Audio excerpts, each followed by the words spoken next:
Chemistry ക്ലാസ്സസിന്റെ ആദ്യത്തെ എപ്പിസോഡിലേക്ക് സ്വാഗതം. ഇന്ന് നമ്മൾ പഠിക്കാൻ പോകുന്ന കോൺസെപ്റ്റ് മോൾ കോൺസെപ്റ്റ് ആണ്. കെമിസ്ട്രിയിലെ ഏറ്റവും ഇമ്പോർട്ടന്റ് ആയിട്ടുള്ള കോൺസെപ്റ്റ്. ഏറ്റവും ഇമ്പോർട്ടന്റ് ആയിട്ടുള്ള ആൾ ആദ്യം തന്നെ ഡീൽ ചെയ്ത് കഴിഞ്ഞാൽ ബാക്കിയൊക്കെ എളുപ്പമായിരിക്കും. അതുകൊണ്ടാണ് നമ്മുടെ +1 ആദ്യത്തെ ടോപ്പിക് മോൾ കോൺസെപ്റ്റ് തന്നെ തിരഞ്ഞെടുത്തത്. ഈ ഒരു വീഡിയോയ്ക്ക് ശേഷം മോൾ കോൺസെപ്റ്റ് ഇത്ര സിമ്പിൾ ആയിരുന്നോ എന്ന് തോന്നണം. അങ്ങനെയാണെങ്കിൽ തുടങ്ങിയാലോ? എന്റെ പേര് അക്ഷയ് എന്നാണ്. ഞാനായിരിക്കും ഈ വർഷം നിങ്ങളുടെ കെമിസ്ട്രി ചാപ്റ്റേഴ്സിൽ ഹെൽപ്പ് ചെയ്യുന്നത്. Okay, shall we start? Yes. So we are beginning with mole concept. നേരിട്ട് കെമിസ്ട്രിയിലേക്ക് കയറുന്നില്ല. ഒരു ചെറിയൊരു എക്സാമ്പിൾ ഞാൻ പറയാം. നിങ്ങൾ മില്യൺ എന്ന് കേട്ടിട്ടുണ്ടോ? 1 മില്യൺ എന്ന് പറയുന്നത് 10⁻⁶ ആണ് അല്ലെ? ഒരു ബില്യണോ? 10⁹ ഒരു ബില്യൺ എന്ന് പറയുന്നത്. 10⁻⁶ ആണ് മില്യൺ, 10⁹ ആണ് ബില്യൺ. ഇതൊക്കെ എന്തിനാ ഇപ്പൊ ഇവിടെ പറയുന്നതെന്ന് വെച്ചാൽ ഇവ തമ്മിലുള്ള ഒരു ചെറിയൊരു വ്യത്യാസം പറയാൻ വേണ്ടിയിട്ടാണ്. ഒരു മില്യൺ സെക്കൻഡ്സ് എന്ന് പറയുന്നത് 11.5 ഡേയ്സ് ആണ്, 11.5 ദിവസം. അത്രയേ ഉള്ളൂ. ഒരു മില്യൺ സെക്കൻഡ്സ് കടന്നു പോകും 11.5 ദിവസം കഴിഞ്ഞാൽ. എന്നാൽ ഒരു ബില്യൺ സെക്കൻഡ് എന്ന് പറയുന്നത് 31.5 ഇയേഴ്സ് ആണ്, 31.5 വർഷമാണ്. അപ്പൊ ആ ഒരു വ്യത്യാസം നോക്കിയേ. മില്യണിൽ നിന്ന് ബില്യണിലേക്ക് വരുമ്പോൾ 10⁻⁶ നിന്ന് 10⁻⁹ വരുമ്പോൾ ഒരു വ്യത്യാസമായത് 11.5 ഡേയ്സിൽ നിന്ന് 31.5 ഇയേഴ്സിലേക്ക് പോകും. അങ്ങനെയാണെങ്കിൽ 10⁻⁶ നിന്ന് 10⁻⁹ വന്ന നമ്മൾ അടുത്തതായിട്ട് പോകാൻ പോകുന്നത് ഇതിനേക്കാളും എത്രയോ വലിയൊരു നമ്പറിലേക്കാണ്. 10⁻23. എന്താ 10⁻23യുടെ പ്രത്യേകത? നിങ്ങൾ 10ാം ക്ലാസ്സിൽ പഠിച്ച അവോഗാഡ്രോ നമ്പറിൽ ഈ 10⁻23 ആണുള്ളത്. 6.022 into 10⁻23. ഇതാണ് അവോഗാഡ്രോ നമ്പർ. 10⁻⁶ നിന്ന് 10⁻�9 വരുമ്പോൾ അത് അത്രക്കും വലുതാകുന്നുണ്ടെങ്കിൽ ആ 10⁻�9 നിന്ന് 10⁻23 വരുമ്പോൾ അത് എത്ര വലിയൊരു സംഖ്യയായിരിക്കും. It's a very very very big number. അതാണ് അവോഗാഡ്രോ നമ്പർ എന്ന് പറയുന്ന നമ്പറിനെ കുറിച്ച് എനിക്ക് ആദ്യമേ പറയാനുള്ളത്. വളരെ വലിയൊരു സംഖ്യയാണ് അവോഗാഡ്രോ നമ്പർ. ഓക്കെ, അപ്പോ ഈ വലിയ നമ്പറുമായിട്ടാണ് നമ്മുടെ ഡീലിങ്സ്. എന്റെ കയ്യിൽ ഒരു ഡസൻ ആപ്പിൾ ഉണ്ട്. എന്റെ കയ്യിൽ ഒരു ഡസൻ ആപ്പിൾ ഉണ്ട് എന്ന് വെച്ചാൽ എന്റെ കയ്യിൽ 12 ആപ്പിൾ ഉണ്ട്. അപ്പോൾ ഡസൻ എന്ന് പറയുന്ന നമ്പർ 12 ആണ്. അല്ലെങ്കിൽ 12 എന്ന നമ്പറിനെ സൂചിപ്പിക്കാനാണ് നമ്മൾ ഡസൻ എന്ന വേർഡ് ഉപയോഗിക്കുന്നത്. അപ്പോൾ നേരത്തെ നമ്മൾ കണ്ട അവോഗാഡ്രോ നമ്പർ, ഞാൻ പറഞ്ഞ വളരെ വലിയ സംഖ്യ അവോഗാഡ്രോ നമ്പർ, ആ അവോഗാഡ്രോ നമ്പറിനെ സൂചിപ്പിക്കുന്ന വേർഡ് ആണ് മോൾ. അത്രയേ ഉള്ളൂ, വളരെ സിമ്പിൾ. ഒരു ഡസൻ എന്ന് പറഞ്ഞാൽ 12 ആണെങ്കിൽ ഒരു മോൾ എന്ന് പറഞ്ഞാൽ അവോഗാഡ്രോ നമ്പർ ആണ്. എന്റെ കയ്യിൽ ഒരു മോൾ പാർട്ടിക്കിൾസ് ഉണ്ട് എന്ന് കരുതുക. പാർട്ടിക്കിൾസ്, ചെറിയ പൊടി പോലത്തെ സാധനം, പാർട്ടിക്കിൾസ്. എന്റെ കയ്യിൽ ഒരു മോൾ പാർട്ടിക്കിൾസ് ഉണ്ടെങ്കിൽ അതിനർത്ഥം എന്റെ കയ്യിൽ 6.022 into 10⁻23 പാർട്ടിക്കിൾസ് ഉണ്ട്. എന്റെ കയ്യിൽ ഒരു മോൾ ഇലക്ട്രോൺ ഉണ്ടെങ്കിൽ 6.022 into 10⁻23 ഇലക്ട്രോൺസ് ഉണ്ട്. ഇത്രക്കും സിമ്പിൾ ആണ് മോൾ concept. Mole is the amount of substance that contains 6.022 into 10⁻23 particles. Okay, അത്രയും സിമ്പിൾ ആയിട്ടുള്ള ഒരു ഡെഫിനിഷൻ ആണ് മോൾ എന്നുള്ളത്. 12നെ സൂചിപ്പിക്കുന്ന ഇത് ഡസൻ ആണെങ്കിൽ അവോഗാഡ്രോ നമ്പർ 6.022 into 10⁻23, നമ്മുടെ വലിയ നമ്പർ, അതിനെ സൂചിപ്പിക്കുന്ന ഒരു വേർഡ് ആണ് മോൾ എന്ന് പറയുന്നത്. എന്റെ കയ്യിൽ ഒരു മാഗ്നീഷ്യം റിബൺ ഉണ്ട്. മാഗ്നീഷ്യം റിബൺ കത്തുന്നത് കണ്ടിട്ടുണ്ടോ? ചെറിയ ക്ലാസ്സിലൊക്കെ ടീച്ചേഴ്സ് കാണിച്ചു തന്നിട്ടുണ്ടാവും. വളരെ ബ്രൈറ്റ് ലൈറ്റോടെ കത്തുന്ന ഒരു സാധനമാണ് ഈ മാഗ്നീഷ്യം. ആ മാഗ്നീഷ്യം റിബൺ എന്റെ കയ്യിലുണ്ട്. ഏകദേശം ഒരു 48 ഗ്രാം മാഗ്നീഷ്യം റിബൺ എന്റെ കയ്യിലുണ്ട്. അപ്പൊ അത്യാവശ്യം വലിയൊരു പീസാണ്, കുറെ ഉണ്ട്. ഈ 48 ഗ്രാം മാഗ്നീഷ്യം റിബണിൽ എത്ര മാഗ്നീഷ്യം ആറ്റംസ് ഉണ്ടാകും? കൗണ്ട് ചെയ്യണം. ആറ്റംസിനെ കാണാൻ പോലും പറ്റില്ല അല്ലേ? പക്ഷെ എങ്ങനെയാ കൗണ്ട് ചെയ്യാം? കാണാൻ പോലും പറ്റാത്ത ഒരു സാധനത്തിൽ എത്ര ആറ്റംസ് ഉണ്ട് എന്നുള്ളത് കൗണ്ട് ചെയ്യാൻ നമുക്ക് ഈ മോൾ കോൺസെപ്റ്റ് പറ്റും. ഈ 48 ഗ്രാം മാഗ്നീഷ്യത്തിൽ എത്ര ആറ്റംസ് ഉണ്ട് എന്ന് നമുക്ക് നോക്കാം. അതിനുള്ള ഇക്വേഷൻ എങ്ങനെയായിരിക്കും വരിക? Number of moles of atoms, ഇതാണ് നമുക്ക് കണ്ടുപിടിക്കാനുള്ളത്. Number of moles of atoms. വെറുതെ നമ്പർ ഓഫ് മോൾസ് എന്ന് പറഞ്ഞു കഴിഞ്ഞാൽ അതിനൊരു മീനിങ് ഇല്ല. നമ്പർ ഓഫ് മോൾസ് എന്താണ് കണ്ടുപിടിക്കേണ്ടത്? Atoms. Number of moles of atoms കണ്ടുപിടിക്കാനുള്ള ഇക്വേഷൻ ഇതാണ്. Mass in gram by gram atomic mass.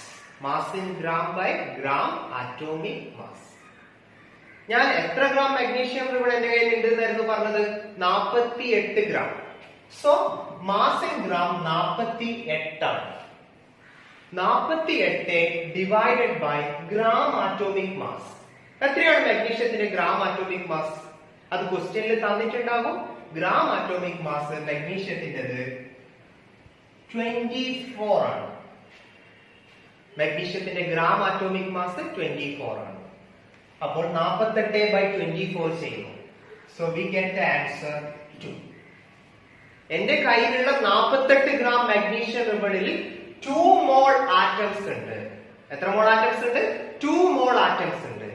എന്ന് വെച്ചാൽ 2 into 6.022 into 10⁻23 ആറ്റംസ് ഉണ്ട്.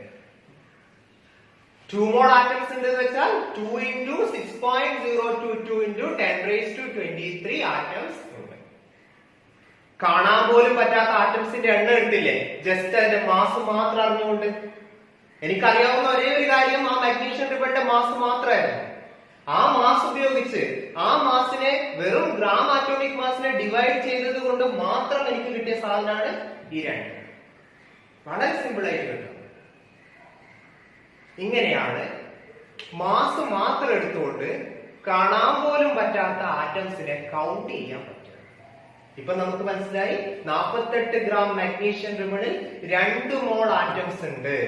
അതായത് 2 into 6.022 into 10⁻23 ആറ്റംസ് ഉണ്ട്. ഇപ്പൊ നമ്മൾ ആറ്റംസിനെയാണ് കൗണ്ട് ചെയ്തത്. Number of moles of atoms കണ്ടുപിടിച്ചു. ഇനി നമ്മൾ മോളിക്യൂൾസിനെ കൗണ്ട് ചെയ്യാൻ പോവാണ്. നമ്പർ ഓഫ് മോൾസ് ഓഫ് മോളിക്യൂൾസിന്റെ ഇക്വേഷൻ ആണ് കാണാൻ പോകുന്നത്. ഇപ്പൊ എന്റെ കയ്യിൽ മാഗ്നീഷ്യം റിബണില്ല, അതൊക്കെ ഞാൻ മാറ്റി. ഇപ്പൊ ഒരു ബീക്കർ വന്നു. ആ ബീക്കറിൽ കുറച്ച് വെള്ളമുണ്ട്. എക്സാക്ട് ആയിട്ട് പറഞ്ഞാൽ വെള്ളത്തിന്റെ മാസ് എടുത്തു ഞാൻ 180 ഗ്രാം വാട്ടർ ഉണ്ട്. ഇനി ഇതിലെ മോളിക്യൂൾസിനെ എണ്ണാൻ പോവാണ്, കൗണ്ട് ചെയ്യാൻ പോവാണ്. കൗണ്ടിങ് നടക്കൂല, കാണാൻ പോലും പറ്റാത്ത മോളിക്യൂൾസ് ആണ്. അതിനെങ്ങനെയാ കൗണ്ട് ചെയ്യാം? ഇക്വേഷൻ വേണം. അതിനുള്ള ഇക്വേഷൻ ആണ് number of moles of molecules equal to mass in gram by gram molecular mass. Number of moles of molecules equal to mass in gram by gram molecular mass. Mass in gram എന്നുള്ളത് 180 തന്നിട്ടുള്ള mass. Gram molecular mass, വാട്ടറിന്റെ molecular mass എത്രയാണ്? Water എന്ന് വെച്ചാൽ H2O ആണ്. ഒരു ഓക്സിജനും 2 ഹൈഡ്രജനും. ഒരു ഓക്സിജനും 2 ഹൈഡ്രജനും ചേർന്നിട്ടുള്ളതാണ് വാട്ടർ. ആ വാട്ടറിന്റെ മോളിക്കുലർ മാസ് എത്രയാണ്? ഹൈഡ്രജൻ ആറ്റോമിക് മാസ് 1, 2 ഹൈഡ്രജൻ എന്ന് പറയുമ്പോൾ 2 പ്ലസ് ഓക്സിജന്റെ ആറ്റോമിക് മാസ് 16. 2 + 16 = 18. അതാണ് വാട്ടറിന്റെ മോളിക്കുലർ മാസ്. ഇതൊക്കെ നിങ്ങൾക്ക് അറിയാം, പക്ഷെ ആദ്യത്തെ ക്ലാസ് ആയതുകൊണ്ട് നമ്മൾ വളരെ ഡീറ്റെയിൽ ആയിട്ട് സിമ്പിൾ ആയിട്ട് പോവുകയാണ്. സോ 180/18 എത്രയാ? 180/18 10. ഈ ബീക്കറിൽ 10 മോൾ മോളിക്യൂൾ ഉണ്ട്. കൗണ്ട് ചെയ്ത് കഴിഞ്ഞു നമ്മൾ. 10 മോൾ മോളിക്യൂൾ ഉണ്ട് എന്ന് വെച്ചാൽ 10 into 6.022 into 10 raised to 23 molecules ഉണ്ട്. ഓക്കെ, അങ്ങനെ മോളിക്യൂൾസിനെ കൗണ്ട് ചെയ്യാനുള്ള ഇക്വേഷനും പഠിച്ചു. ആറ്റംസിനെ കൗണ്ട് ചെയ്യാനുള്ള ഇക്വേഷൻ ഇതാണ്.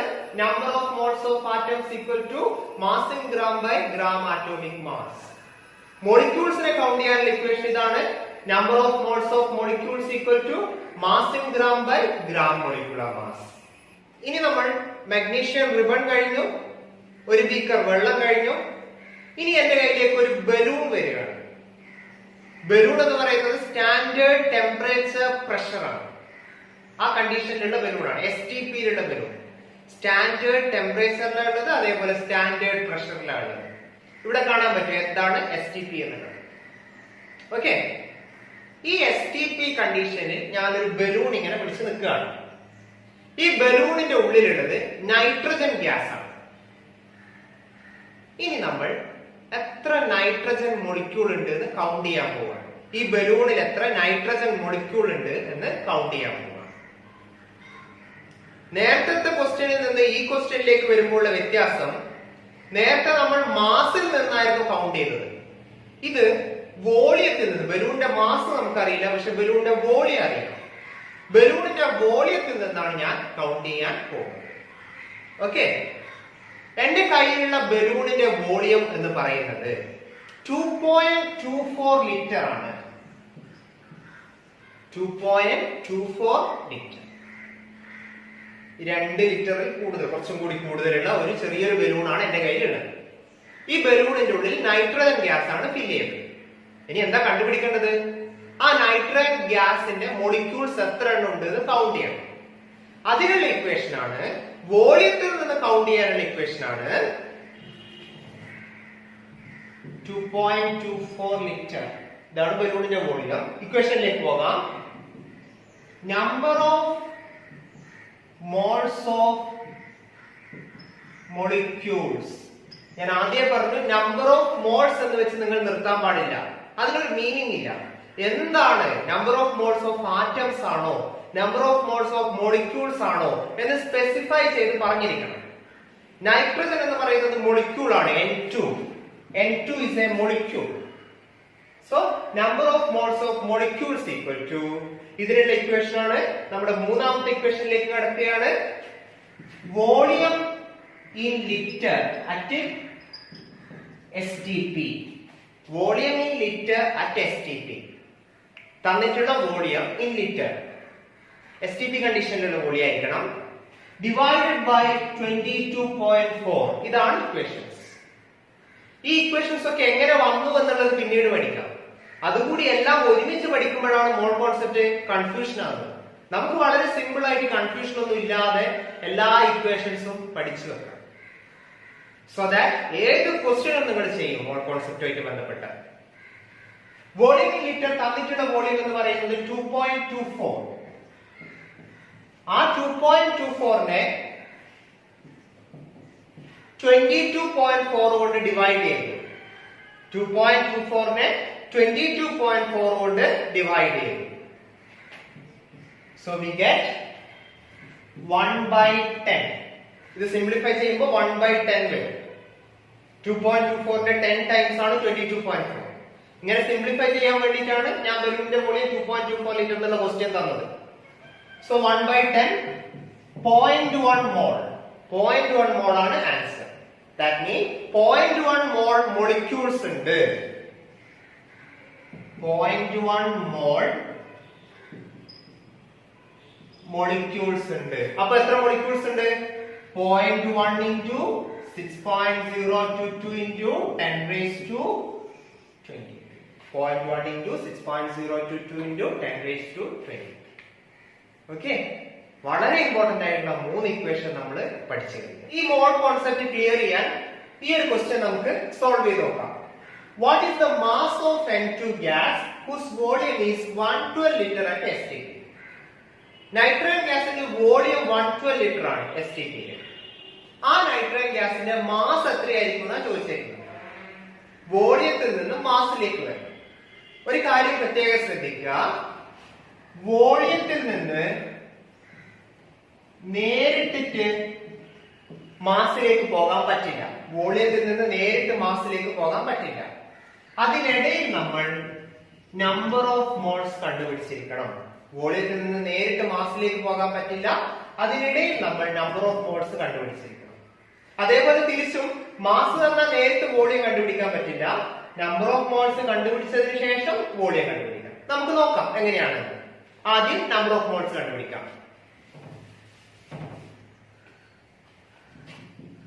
നമ്പർ ഓഫ് മോൾസ് എന്നുള്ളതിൽ നിർത്തരുത്. ഏതാണെന്ന് സ്പെസിഫൈ ചെയ്യണം. N2 എന്ന് പറയുന്നത് മോളിക്യൂൾ ആണ്. അപ്പൊ number of moles of molecules.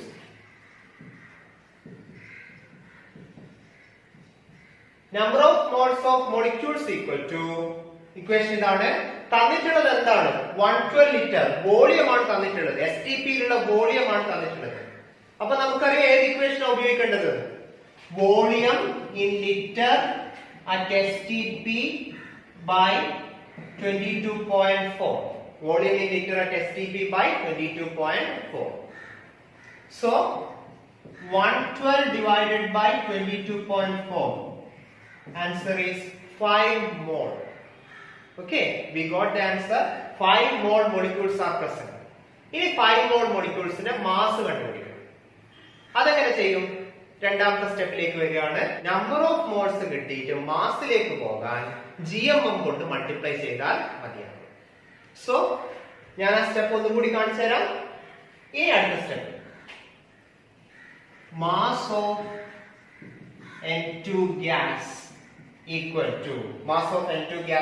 To number of moles കിട്ടി 5. ഇതാ ഇവിടെ ഉണ്ട് 5. നമ്പർ ഓഫ് മോൾസ് 5 ആണ്. Into GMM. 5 into GMM. 5 into 28. നൈട്രജന്റെ മോളിക്യുലർ മാസ് 28 ആണ്. N2 28 മാസ് വരുന്നുണ്ട്. 5 into 28, 140 gram is the answer. So we got the answer 140 gram. ഒരേ ഒരു ചോദ്യം കൂടി ഡിസ്കസ് ചെയ്തതിനു ശേഷം നമുക്ക് ഈ മോൾ കോൺസെപ്റ്റിനെ കുറിച്ചുള്ള ഡിസ്കഷൻ അവസാനിപ്പിക്കാം. പക്ഷെ അതിനു മുമ്പ് ഇപ്പോൾ ചെയ്ത ക്വസ്റ്റ്യനിൽ നമ്മൾ ഉപയോഗിച്ച ഒരു കോൺസെപ്റ്റ് ഉണ്ടല്ലോ. മോൾസിനെ മാസിലേക്ക് മാറ്റാൻ GMM കൊണ്ട് മൾട്ടിപ്ലൈ ചെയ്യണം. തന്നിട്ടുള്ളത് മോൾസ് ആണെങ്കിൽ അതിനെ മാസിലേക്ക് മാറ്റാൻ GMM കൊണ്ട് മൾട്ടിപ്ലൈ ചെയ്യണം. അത് ഞാൻ ഒരു ഫ്ലോ ചാർട്ട് കാണിച്ചു തരാം. സോ ദാറ്റ് നിങ്ങൾക്ക് എപ്പോഴും ഓർത്തെടുക്കാൻ എളുപ്പമുണ്ടാവും. രണ്ട് കാര്യങ്ങൾ ഒരു ഫ്ലോ ചാർട്ടിൽ ഇൻകോർപ്പറേറ്റ് ചെയ്യാം. തന്നിട്ടുള്ളത് മോൾസ് ആണ്. അതിനെ മാസിലേക്ക് മാറ്റണം. അല്ലെങ്കിൽ വേറൊരു സിറ്റുവേഷൻ ഇതാണ്. തന്നിട്ടുള്ളത് മോൾസ് ആണ്. അതിനെ വോളിയത്തിലേക്ക് മാറ്റണം. ഈ രണ്ട് പരിപാടിയും വളരെ സിമ്പിൾ ആണ്. മോൾസിനെ മാസിലേക്ക് മാറ്റാൻ GMM കൊണ്ട് മൾട്ടിപ്ലൈ ചെയ്യുക. മോൾസിനെ വോളിയത്തിലേക്ക് മാറ്റാൻ 22.4 കൊണ്ട് മൾട്ടിപ്ലൈ ചെയ്യുക. രണ്ടും മൾട്ടിപ്ലൈ ചെയ്യാൻ വേണം. തന്നിട്ടുള്ളത് മോൾസ് ആണെങ്കിൽ മാസിലേക്ക് മാറ്റാൻ GMM കൊണ്ട് മൾട്ടിപ്ലൈ ചെയ്യുക. വോളിയത്തിലേക്ക് മാറ്റാൻ 22.4 കൊണ്ട് മൾട്ടിപ്ലൈ ചെയ്യുക. ഈ ഫ്ലോ ചാർട്ട് മനസ്സിലുണ്ടാവട്ടെ. നേരത്തെ പഠിച്ച 3 ഇക്വേഷന്റെ കൂടെ ഈ ഫ്ലോ ചാർട്ട് കൂടി ഉണ്ടെങ്കിൽ സംഭവം ക്ലീൻ ആണ്. ഒരു കൺഫ്യൂഷനും വരില്ല. അങ്ങനെ നമ്മൾ അവസാനത്തെ ചോദ്യത്തിലേക്ക് കടക്കുകയാണ്. ചോദ്യം ഇതാണ്, ശ്രദ്ധിക്കുക. What is the volume at STP? What is the volume at STP of a sample of hydrogen gas? കുറെ നേരമില്ലേ നൈട്രജൻ കൊണ്ട് കളിക്കുന്നു. ഇനി ആളെ മാറ്റാം. Hydrogen gas whose mass is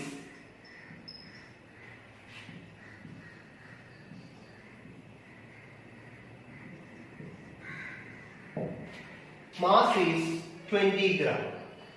നേരത്തെ ചോദ്യത്തിന് നേരെ ഓപ്പോസിറ്റ് ആണ്. ഇവിടെ മാസ് തന്നിട്ടുണ്ട്, വോളിയം കാണണം. ഞാൻ പറഞ്ഞു മാസിൽ നിന്ന് വോളിയത്തിലേക്ക് നേരിട്ട് പോകാൻ പറ്റില്ല. നമ്മൾ മോൾസ് കണ്ടുപിടിച്ചേക്കണം. നോക്കാം. Number of moles of molecules equal to എന്താണ് തന്നിട്ടുള്ളത്? മാസ് ആണ് തന്നിട്ടുള്ളത്. അപ്പോൾ അത് തുടങ്ങുന്ന ഇക്വേഷൻ എഴുതുക. Mass in gram by gm. Hydrogen ഒരു മോളിക്യൂൾ ആണ്. Number of moles of molecules equal to mass in gram by gm. Mass in gram by gm equal to mass in gram 20 by gm. ഹൈഡ്രജന്റെ molecular mass 2 ആണ്. 20 by 2 equal to 10. So number of moles 10 ആണ്. ഇനി വോളിയത്തിലേക്ക് എങ്ങനെയാ പോവുക? Flow chart ഓർമ്മയുണ്ടോ? മോൾസിൽ നിന്ന് വോളിയത്തിലേക്ക് പോകാൻ 22.4 കൊണ്ട് മൾട്ടിപ്ലൈ ചെയ്താൽ മതി. So volume equal to 10 into 22.4. Volume equal to 10 into 22.4. So the answer is 224 liter. ഇത്രയേ ഉള്ളൂ. സോ ഇന്നത്തെ ക്ലാസ് ഞാൻ വൈൻഡപ്പ് ചെയ്യുകയാണ്. വളരെ സിമ്പിൾ ആയിട്ടുള്ള മോൾ കോൺസെപ്റ്റ് എന്താണെന്ന് മാത്രമാണ് നമ്മൾ കണ്ടത്. പിന്നെ നമ്മൾ പഠിച്ചത് എന്താണ്? 3 ഇക്വേഷനും ഒരു ഫ്ലോ ചാർട്ടും. ഈ 3 ഇക്വേഷനും ഒരു ഫ്ലോ ചാർട്ടും കൊണ്ട് നമുക്ക് മോൾ കോൺസെപ്റ്റിലെ പല ക്വസ്റ്റ്യൻസും ചെയ്യാം. ഇനി ഞാൻ ഒരു 5 ക്വസ്റ്റ്യൻസ് ഷെയർ ചെയ്യാം. ആ ക്വസ്റ്റ്യൻസിന്റെ ആൻസേഴ്സ് കണ്ടുപിടിച്ച് സെൻഡ് ചെയ്യുക. Okay, thank you. All the best.